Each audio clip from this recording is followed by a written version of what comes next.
नमस्कार, good evening. मैं हूं विक्रांत गुप्ता।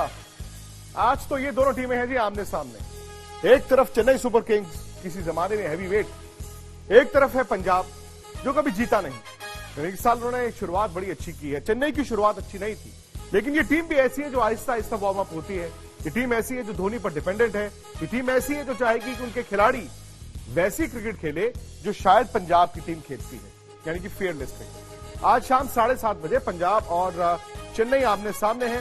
लेकिन बड़ी बात यह है कि अगर इन दोनों का आपस में आप मुकाबले देखें तो जाहिर तौर पर एडवांटेज बहुत ज्यादा चेन्नई के पास है। वो ज्यादा मैच जीते हैं। हालिया भी अगर आप देखें तो 5 सालों में भी ज्यादा मैच चेन्नई ही जीता है, क्योंकि चेन्नई एक बड़ी टीम रही है। लेकिन पंजाब की टीम बन रही, वो टूर्नामेंट नहीं जीत रहे, वो आखिरी 4 में नहीं जा रहे, लेकिन इस साल उनके पास शायद वो बैलेंस है कि टीम आखिरी 4 की दिखती है। लेकिन यहां से अगर पंजाब इस मुकाबले को जीतता है तो फिर उसे कंटेंडर माना जाएगा। लेकिन अगर आज पंजाब हार जाता है तो जाहिर तौर पर चेन्नई ने अच्छी क्रिकेट खेली होगी और चेन्नई को लोग राइट ऑफ कर रहे थे पहली हार के बाद। इसका मतलब यह होगा कि चेन्नई वापस आ जाएगी। लेकिन उसके लिए बड़ा जरूरी होगा कि महेंद्र सिंह धोनी खुद लीडर के तौर पर क्या करते हैं। क्या वो फिर से 7 नंबर बैटिंग करेंगे या फिर वो ऊपर आने की कोशिश करेंगे, क्योंकि उस टीम में ऐसे कई खिलाड़ी हैं जो हालिया क्रिकेट खेलकर नहीं आए, और उसका मतलब है कि उनको आहिस्ता आहिस्ता वक्त लगेगा मैच फिट होने के लिए। लेकिन यहां पर जब टीमें तकरीबन बराबर की हो, ज्यादा वक्त जाया नहीं कर सकते। वानखेड़े स्टेडियम में यह मुकाबला है।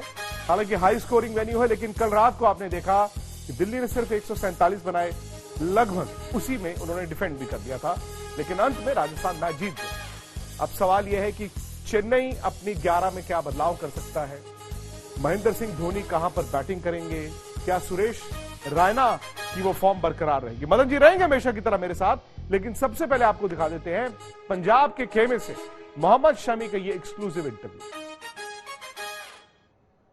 चलिए भाई, पंजाब किंग्स को इस साल आप कैसे देखते हैं? क्योंकि पिछले साल भी उनकी बहुत अच्छी शुरुआत हुई थी और कभी कभार ये जब आप क्लोज गेम्स जीतते हैं जहां पे आप 221 रन बनाते हैं, पिछले सीजन भी हमने देखा शुरुआत में ऐसा हुआ कि जी आप अच्छा खेल रहे थे, बट जब कभी कभार आप ये क्लोज गेम्स हारते हैं, क्या इनसे फर्क पड़ता है? और स्पेशली अगर आप ऐसे ही क्लोज गेम्स जब जीतते हैं तो आपके कॉन्फिडेंस, मोरल, इंटेंसिटी जो है टीम की वो बेहतर होती है? फर्क पड़ता है उससे? देखो, इसलिए यार टीम का माहौल पे फर्क तो पड़ेगा ही, लेकिन जहां तक सवाल खुद के कॉन्फिडेंस का है या खुद की एबिलिटी का है, अगर आपने 100% दिया है और वो रिजल्ट आए हैं तो आपको आपको आपके अंदर एक सेटिस्फेक्शन होगा कि मैंने जो प्लान किया था मैं उसमें कितना सक्सेसफुल हुआ हूँ।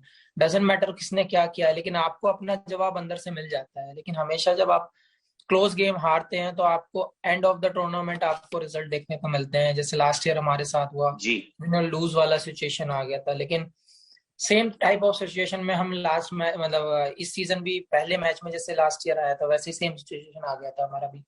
लेकिन वही है, जब आप जीत जाते हैं तो हमेशा एक ही यही रहता है दिमाग में कि जितना कोशिश हो सके, आप जितना कैलकुलेशन अच्छा कर सकते हैं, जितना आप रीड कर सकते हैं सिचुएशन को, तो जो क्लोज मैच है वो आपको हमेशा निकालने चाहिए, क्योंकि वो एंड ऑफ द टूर्नामेंट आपका बेनिफिट मिलेगा। अच्छा, वानखेड़े स्टेडियम में आप पहले 3 मैचेस अपने खेल रहे हैं, बॉल तो बिल्कुल जिसे बोलते हैं स्विंग कर ही नहीं रहा, मतलब चेन्नई में भी तो। और एक ये सवाल, तो तेज गेंदबाज के लिए कैसा, कितनी डिफिकल्टी है ए? और दूसरा सवाल, क्या आपको लगता है कि ये सबसे ओपन आईपीएल सीजन हो सकता है, कंसिडरिंग कि जी होम एडवांटेज किसी की टीम को नहीं है, क्राउड आपके पास नहीं होगा, तो उस लिहाज से और टीम की अगर स्ट्रेंथ्स वीकनेसेस देखी जाएं तो आपको लगता है सबसे ओपन आईपीएल सीजन हो सकता है जहां पे हर टीम के पास चांस है कि वो जीत सकती है? और दूसरा जो मेरा सवाल है विकेटों को लेके कि वानखेड़े हो गया, इवन चेन्नई में भी हमने देखा बॉल बहुत ज्यादा मूवमेंट कर नहीं रहा है फास्ट बॉलर्स के लिए। यार देखो, आप अगर एक्सपेक्ट करते हो कि स्विंग होगा तो इंडिया में कभी उतना लंबा स्विंग हुआ नहीं है, 2-3 ओवर का मैक्सिमम मैक्स टू मैक्स होता है। सो मेरे हिसाब से ज्यादा माइंड नहीं करना चाहिए। और हाँ, होम एडवांटेज किसी के लिए नहीं है, वो बहुत अच्छी बात है अगर इस सिचुएशन में अगर हमें मैच खेला जा रहा था। एक अफसोस है कि क्राउड नहीं है, क्योंकि क्राउड के साथ खेलने का अलग ही एक मजा होता है। लेकिन दूसरी तरफ एक खुशी भी ये है कि ना होने से हम क्राउड को हैप्पी फील करा सकते हैं, वो घर से देख सकते हैं। तो सिचुएशन को लेके हम कर सकते हैं ऐसा, सोच सकते हैं ऐसा कि मजबूरी में सही लेकिन लोगों तक तो पहुंच रहे हैं, अपने जो फैंस हैं, अपने जो यार दोस्त रिश्तेदार जो फैमिलीज हैं, वो कम से कम हमें खेलता हुआ तो देख सकती हैं। और हमारे लिए भी बहुत अच्छा है कि हम ग्राउंड पे मैच खेल रहे हैं, प्रैक्टिस कर रहे हैं, इवन चाहे टफ सिचुएशन है, ठीक है, लेकिन खेल तो रहे हैं। और जहां तक हम स्विंग का सवाल करते हैं, बॉल का सवाल करते हैं, आईपीएल है भाई, मार तो पड़नी है, तो अब कलेजा मजबूत कर लो। बस प्रैक्टिस सही बात है। जितना एग्जीक्यूट कर लोगे उतना बेटर है। अब यही बात कल रात के मैच की थी, वानखेड़े स्टेडियम में ही था। वहां पहली बार हमने देखा कि एक लो स्कोरिंग मैच हुआ। दिल्ली ने सिर्फ 147 रन बनाए और राजस्थान लगभग 147 में हारता दिखा। आखिरी 2 ओवर में 28 रन आए। क्रिस मॉरिस 16.5 करोड़ के प्लेयर, वो इस जीत के हीरो बने। अब दिल्ली ने एक गलती की थी, उन्होंने एक बल्लेबाज को ड्रॉप कर दिया। 4 स्पेशलिस्ट बल्लेबाजों के साथ वो खेल रहे थे। हेटमायर को ड्रॉप करके अगर सैम बिलिंग्स को खिलाते या स्टीवन स्मिथ को खिला लेते तो बल्लेबाजी में थोड़ी मजबूती दिखती, वो डेप्थ दिखती। राजस्थान के भी 5 विकेट 42 रनों पर गिर गए। उसके बाद साझेदारियां हुई। डेविड मिलर की पहले साझेदारी हुई राहुल तिवतिया के साथ, फिर जयदेव उनाडकट के साथ, और नीचे आकर क्रिस मॉरिस ने 36 रन बना दिए 18 गेंदों में।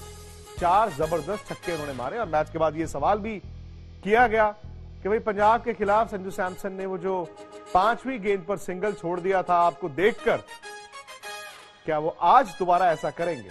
चलिए जी, आज तक पर फिलहाल इतना ही।